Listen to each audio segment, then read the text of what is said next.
Hi everyone, Rahe here with ENDREA Consulting, where we enrich dreams of business owners everywhere. Today I'm here talking with Guy Fuller. Thank you so much for being here. Guy is the CEO of CyberSevants, and he's been in the healthcare industry for several years now, I could say, and that's a subject that we're going to touch on today. So am I correct in saying 25 years about right? 25 years, it's hard to believe that much time has gone by, but excuse me, 25 years in the healthcare space and lots of exciting things going on, Tara, that I'm looking forward to talking with you about today. Wonderful, wonderful. What are a few of those things that you have seen that is happening? I know we wanted to talk a little bit more on the consumer side, some things that are changing on our side of the world. So it's interesting. We've all gone through these different evolutions. For our company, it's been from purely technical to now more strategic in planning and helping healthcare institutions with things like training, electronic healthcare record implementation, and just strategic focus from a technology standpoint and a business standpoint. But now as we look at what's happened with the boomer generation, they've gotten older, right? Mm-hmm. This generation has actually placed quite a strain on the healthcare industry. So the question is, what are some of the initiatives that the healthcare industry has done to meet these challenges? And one exciting thing that's happened is in the field of bloodless medicine. Now, many are opting for bloodless surgery for a number of different reasons. One being a lower risk of disease and infection. Blood in and of itself is inherently dangerous. In fact, many institutions really won't transfuse unless it's absolutely necessary, and they have these triggers in these hospitals, hemoglobin triggers. Some institutions trigger at 8. When your count gets 8, they're recommending a transfusion. Others go as low as 6, so it sort of depends. But inherent to these transfusions are potential risk of HIV, infections, and on and on. So in this field of bloodless surgery, amazing things are happening. Liver transplants, lung transplants. In fact, 2 weeks ago, I was with one of the leading cardiothoracic surgeons in the country, and I got a chance to witness right there in the OR a heart transplant that was done bloodlessly. In addition to that, kidneys are common fare with many institutions. So these exciting fields of medicine have opened up new possibilities for persons who are seeking bloodless medical management. So with that, I'm going to play the "this is not my industry" side of it. Can you explain what exactly is bloodless surgery? Because that just, it doesn't make sense to me.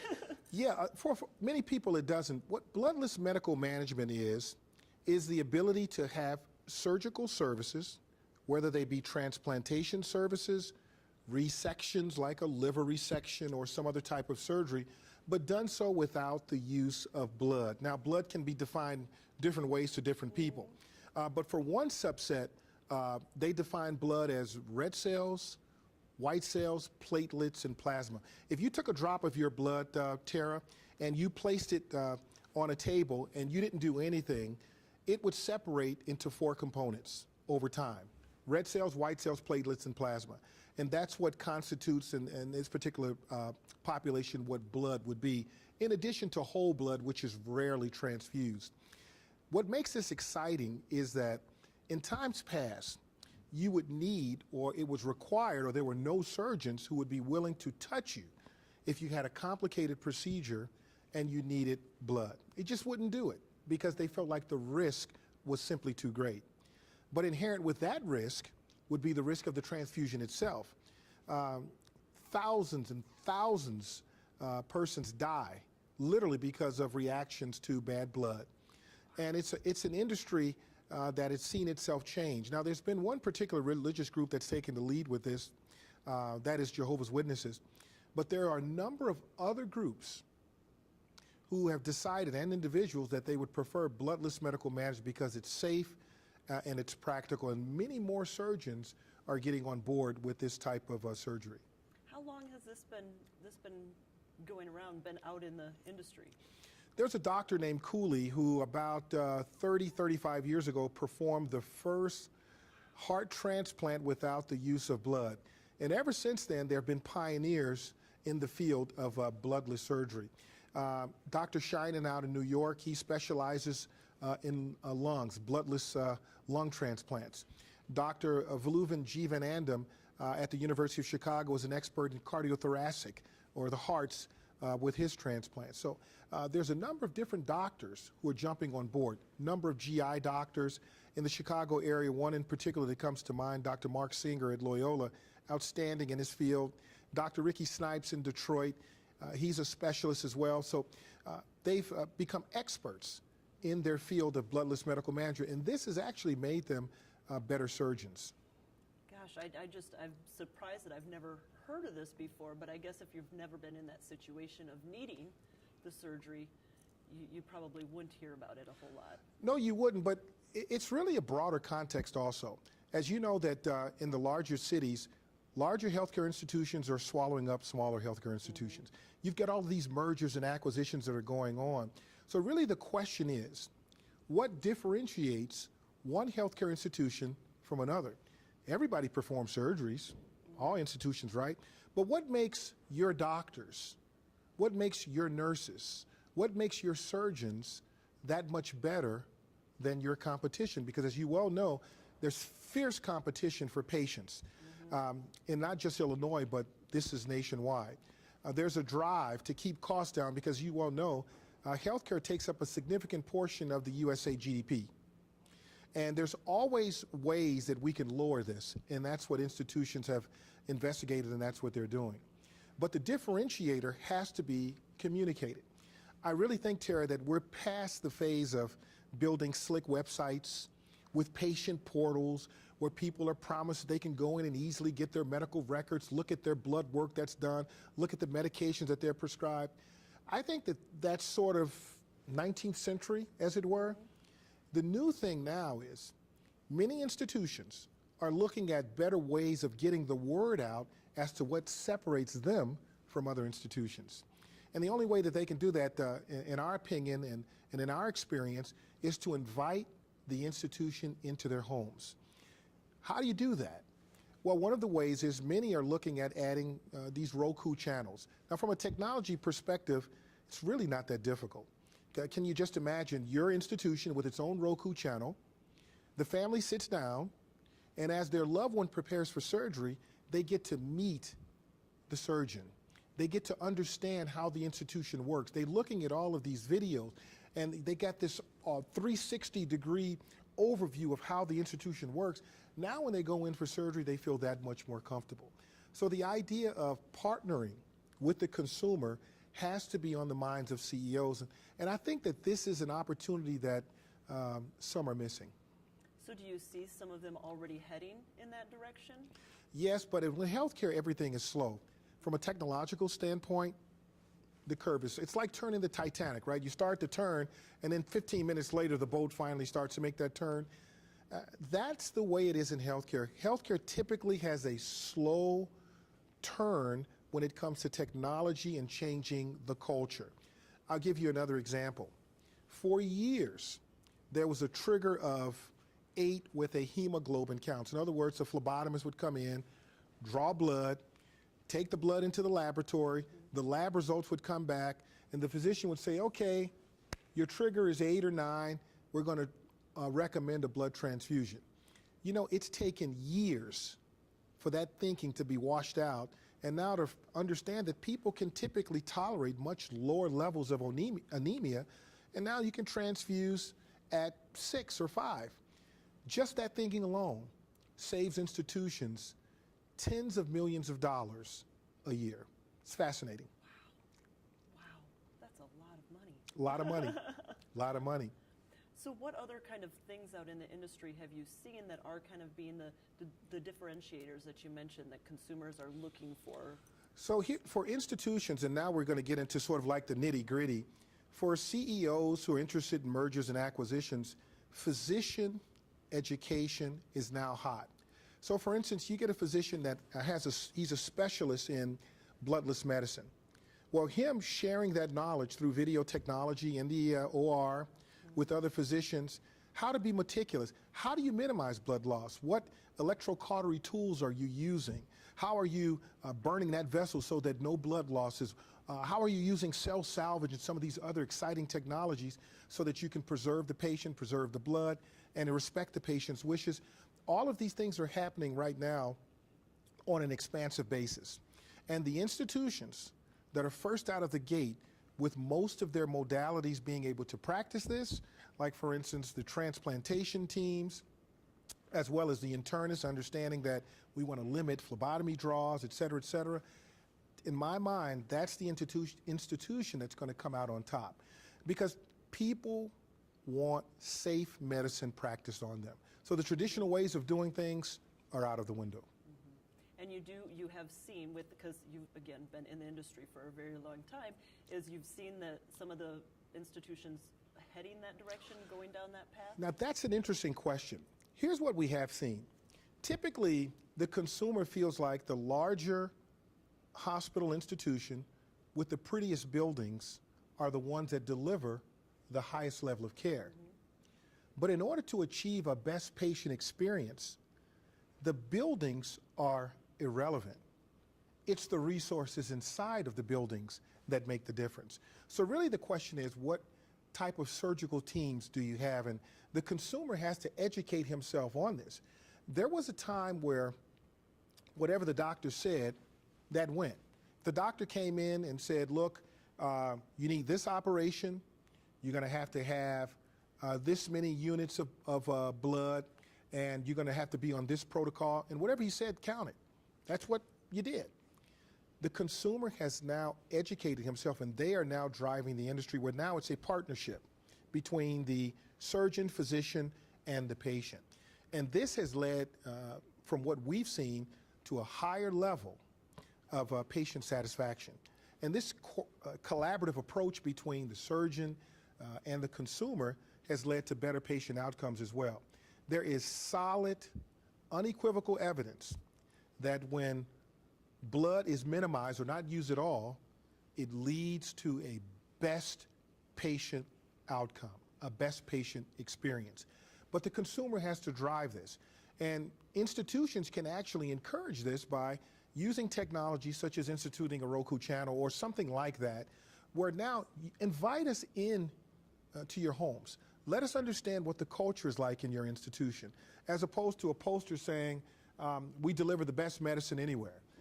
Well, what does that mean, you deliver the best medicine anywhere? Do you have the best surgeons? Okay, good. What makes them better surgeons? Is it the way that they surgically handle matters such as the minimization of blood loss? Is it the fact that they try to avoid surgery in the first place? What makes you better? What is the differentiator? And that has to be communicated from an institutional standpoint. And I think that institutions still have a ways to go in that area. Now, you mentioned the collaboration between the physician and the consumer. Do you see with technology, though, that the consumer is becoming too educated about it because the internet is there, and as soon as something happens, everybody's Googling it and trying to find out what is wrong with me? Do you think that is hurting the patient in the long run by having all of this information readily available? Well, I think it does require that there be an adjustment on the physician side, right? Because if you come from a culture of where whatever you tell the patient, that's what's going to happen, and now you have a patient that says, hey, wait a minute, I just went out to WebMD, and WebMD says this, physicians have to now not become so thin-skinned, right? It's a two-edged sword, but they have to understand that the consumer is now more educated. Sometimes that education is not always accurate, as it were. So I think that the surgeon has to become a facilitator and an educator. And he has to become a partner. So there needs to be this relationship between your doctor and yourself where the doctor understands your position, but at the same time, you need to understand the doctor's position as well on matters. So that I think it's an interesting phenomenon. But to say that too much education, I don't know. I think the consumer needs to be as educated as he can be within their limits. Now, everything on the internet is not accurate. That's the reason why he's bringing it to his healthcare practitioner to share and collaborate. Tell me what I'm saying that's not accurate. And if it is, how do we do so in such a way that you're satisfied and it meets my needs as well? Yeah, I think that the patient, the consumer, it's always good to have more information and to be educated, especially when you're talking about your health and within that industry. But yes, you have to make sure that it's the correct information that they're receiving and open communication.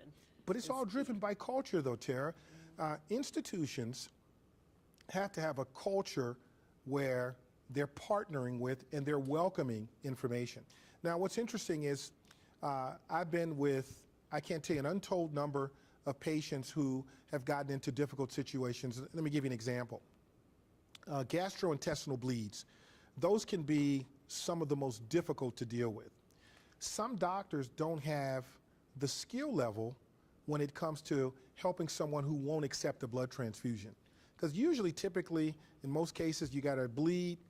We'll give you blood to get you back up again, even though you're bleeding. We'll try to figure it out later. We'll do an endoscopy and figure this whole thing out. What we encourage, though, is collaboration. Okay, if this may not be your area of expertise, I'm going to give you the number to a GI specialist who deals with bloodless medicine.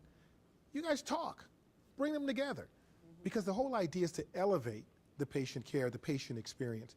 Many doctors are willing to do that too. We found a really good success rate of doctors who are willing to collaborate with other doctors, and this collaboration is really good for you and I as consumers. So I know another hot topic, well, within the past few years has been kind of your electronic medical records, I think is what the term is for it.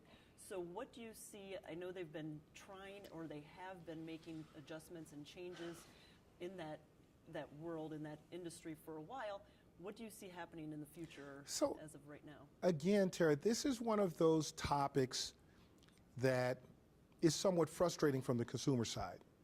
Electronic health records, as you know, you've got the big players, right? You've got the Epics of the world, the McKessons and the Cerners and others who build these electronic storehouses. And they are designed to just suck data in, right? So you got a physician, he walks into the room, he takes your temperature, you get your blood work, doing all these things, and he's banging away, and that information is going into those electronic storehouses like that. The problem, Tara, is what happens when you want to suck that information out yourself, because it's your record. There's gold in that data, and institutions, they protect that data, and they protect it fiercely, not just from hackers, but sometimes from the consumers themselves. And here's what I mean. Institutions have built these portals, and these portals are designed for you to go in, put in your credentials, and see all of your medical records. But in reality, how many 65, 70-year-old dear seniors are going to be able to go and do that? Or if you need your medical record and you're going to another institution for a second opinion, why is it that institution A cannot access the records of institution B? There's no interoperability between the two systems. There's no interfaces that allow the two to seamlessly communicate. This is a problem of epic proportions for the consumer because it hinders a continuity of patient care. There is no longitudinal method of accessing your medical record. So right now, if you go to an institution of your choice here, wherever your doctor is, and you go to California, there's a good chance somebody's going to have to go in your behalf and say, may I have Tara Rahe's medical record? And they're going to say, sure, it's going to take about 4 hours. It's going to cost about $25, and they're going to give you 4 CDs. You're going to get those CDs. You're going to put them in the mail, and you're going to FedEx them overnight to your healthcare facility. This is not the way medicine really should be. But there are a number of reasons as to what's preventing that. Obviously, there's the political implications. But from a technology standpoint, this is possible. It is possible. How do we change the culture? And I think that that's one of the things that we enjoy doing is talking with institutions, and one institution at a time, working on this interoperability issue. It's a lot of fun, but it is a challenge. You know, but years ago, I had a couple clients in the healthcare industry and stuff, and we talked a lot about the medical records. And I thought that years ago, I mean, this was, when I'm saying years, 6, 7 years ago, we were talking about this and having this conversation that it was going to head down that direction of being able to communicate between the two facilities. And it sounds like it hasn't gotten any further along. We're not there yet, and I think that that's for a number of reasons. It's sort of like and I hope that this analogy is not too crude. It's like zipping your fly and lifting your skirt. When you put all this information in an electronic health record and you share it with another institution, there could be some things there that say, well, why did he do that? Or why did she do that? So I think that there is an element of risk that's associated with that. If it stays in the storehouse, typically no one's going to audit that, look at it, and see what anyone's did unless somebody dies, right, or something really bad happens. But I think there's greater exposure once it leaves the institution and now it's on the outside. But again, is it about the institution or is it about elevating patient care? And we believe that it really should be about educating patient care for the consumer. Mm-hmm. Definitely. I mean, that should be top of mind and top priority is the patient care and how they're being taken care of. And just to go back to your first comments about the knowledge that the consumer should have about what their care is and what the reaction is, the surgery, the bloodless surgery, or for an example. Mm-hmm. We do a series of discussions on cultural competency.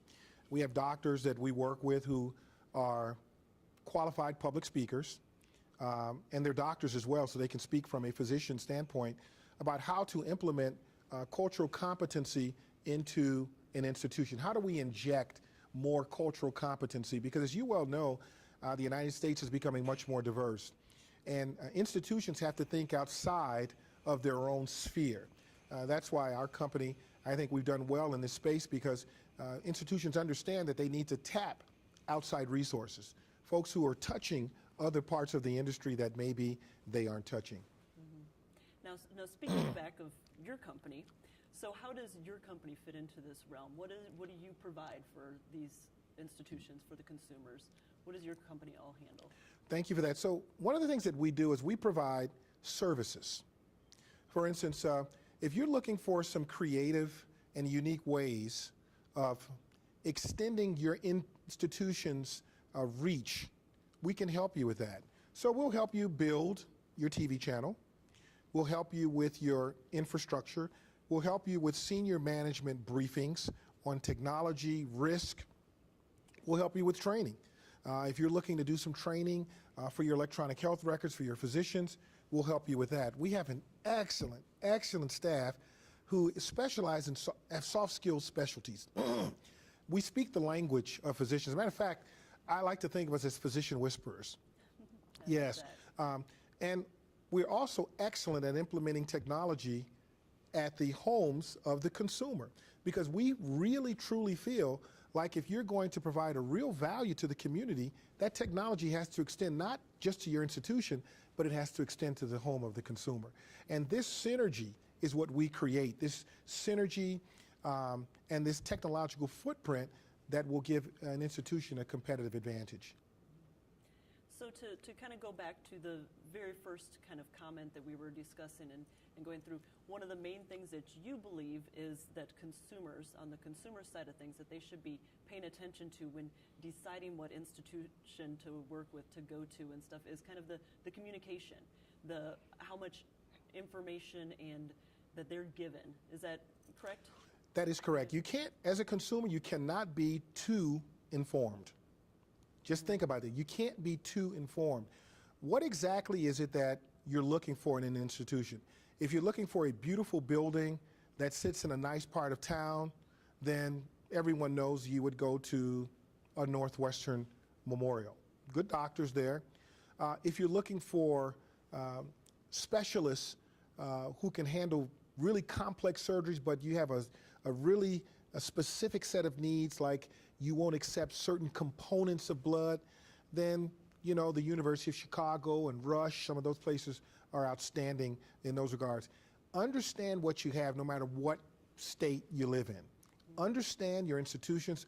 Understand that every institution has its weaknesses and it has its strength. Understand what those are. Ask questions. Ask others. Look at satisfaction surveys. Review their website. Review their publications. Look at what they've done from a charity care standpoint. And then look at the profiles and the bios of these physicians. Try to get as much information as you can. And if you do that, you're guaranteeing yourself of at least making a better decision in regards to your health care or that of a loved one. So what is one main key tip that you would suggest for these consumers when researching the facilities, the institutions on it? I know there's several things that you just mentioned, the surveys and that kind of stuff, but what do you think is kind of the main key spot to focus in on? The key thing is find out what exactly do you want. For instance, what are your needs? And I think that don't allow the institution to determine what your needs are. Now, from a surgical standpoint, they can tell you what you need. But I'm thinking more of what exactly are you looking for? Are you looking for an excellent bedside manner? Are you looking for post-operative care? Because some institutions are excellent, others are not so excellent. Are you looking for a surgical skill that meets, again, a particular need that you may have? Understand as a consumer that it's not just going into a hospital for surgery. It's really a spiritual component that's built into this. There's a psychological component. There's a mental component. They're going to handle the physical. But what about the other things that wrap around that?